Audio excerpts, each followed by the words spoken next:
Very pleasant good morning to you. I'm recording a quick video to put you up on game. Yeah, that's my chair. There's a sweet spot to shop at Walmart, right?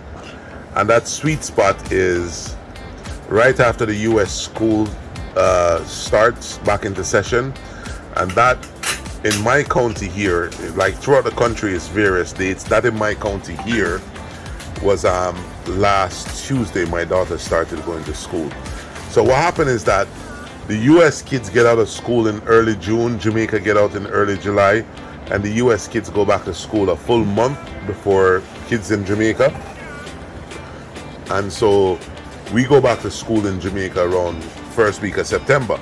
What happened is that right in the middle of August, when the US kids go back to school supply dropped to an all-time low in terms of prices. Like these box of crayons here, 24 crayons, the rubber and the pencil. This is also 2 dozen pencil, number 2 pencil. I want you to look at my Walmart receipt. For the crayons I pay 50 cents a pack. For the topper, which is the eraser, I pay 47 cents a pack. Let's take a look and see how many erasers are in here. I think this is about 2 dozen as well. 25 eraser, right? And for the yellow pencils, I paid 97 cents.